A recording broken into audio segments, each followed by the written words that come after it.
ইতিমধ্যে সমগ্ৰ অসমৰ মানুহৰ মাজত নতুন বছৰ সংযোগ ৰাখি নতুন এটা উৎসাহ তেওঁলোকৰ মাজত সৃষ্টি হৈছে যে অহাবাৰ বিধানসভা নিৰ্বাচন অসমৰ জনসাধাৰণ বনাম এগৰাকী ৰজাৰ মাজত হ'বলগীয়া হৈছে।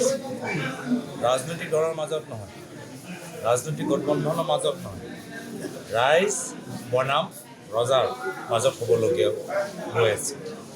আৰু আমি বিৰোধী দলবোৰ আমি অসমৰ জনসাধাৰণৰ লগত আছোঁ।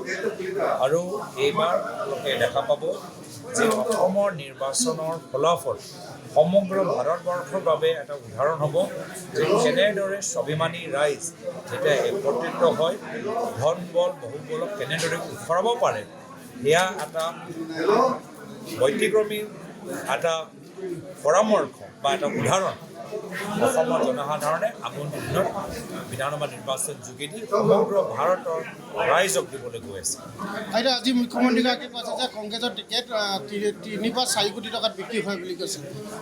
যি দলৰ ভিতৰত গৰু চিণ্ডিকেট আছে, যি দলৰ ভিতৰত কয়লা চিণ্ডিকেট আছে, যি দলৰ ভিতৰত পানী চিণ্ডিকেট, FCI চিণ্ডিকেট, এইবোৰ চব কথা তেওঁলোকৰহে কথা যে তেওঁলোকৰ ৰেটবোৰ চাই থাকে। মুখ্যমন্ত্ৰী প্ৰত্যেক ট্ৰাকৰ পৰা কয়লা ট্ৰাকৰ পৰা কিমান পইচা লয় সেইটোও সুধিব, তেওঁ সেইটোও জানিব।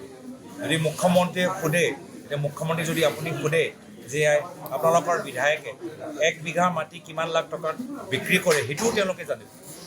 এইটোৱে হ'ল বিজেপি দল মুখ্যমন্ত্ৰীৰ তেওঁলোকৰ অধীনত তেওঁলোকৰ দলৰ কাম। প্ৰত্যেকৰ ৰেট কাৰ্ড তেওঁলোকৰ ওচৰত আছে।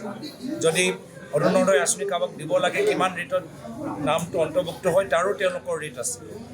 আমাৰ কথা স্পষ্ট যে ৰাইজে বিচাৰে কংগ্ৰেছৰ নেতৃত্বত এখন চৰকাৰ ঘূৰি আহে। আমাৰ চেষ্টা থাকিব সকলোৰ লগত কথাখিনি পাতি যে এই মাহৰ ভিতৰতে আমি 50% আমি পাৰ্টিৰ তালিকা এই মাহৰ ভিতৰতে আমি মুকলি কৰিম। ধেমাজি জিলাৰ 3টা সমষ্টি আপোনালোকে যিহেতু বিৰোধী বা আপোনালোকৰ সহযোগী দলেও বিচাৰিব বা আপোনালোকৰ মিত্ৰজোঁটৰ দলেও বিচাৰিব আচলতে চবেই বিচাৰিব। কিছু চিট বিৰোধী দলক এৰিব লাগিব, কিছু চিট আমাক এৰিব লাগিব, আৰু তাৰ মাজত আমাৰ আলোচনা হ'ব লাগিব। সকলোকে এৰিব লাগিব, সকলোৰ নিজৰ মন পচন্দ চিট ক'ৰবাত এটা দুটা ঠাইত এৰিবই লাগিব। তেতিয়াহে গৈ আমাৰ মাজত এটা ক'ৰবাত আলোচনা হ'ব। তো সেইটো ধাৰাবাহিকভাৱে এটা প্ৰক্ৰিয়া থাকে। যেতিয়া বিভিন্ন দলৰ মাজত আলোচনা হয় এটা প্ৰক্ৰিয়া থাকে, এটা প্ৰক্ৰিয়াৰ যোগেদি তাৰ ফলাফলটো মই গম পাওঁ। আমাৰ কথাটো স্পষ্ট যে আমি জিকা প্ৰাৰ্থীজনকহে আমি আগুৱাই লৈ যাব লাগে। তাৰ বাহিৰে তাৰ আগত একো কথা নাই, তাৰ পিছত একো কথা নাই। যিজন জিকিব পাৰে সেইজনক আগুৱাই লৈ যাব লাগে।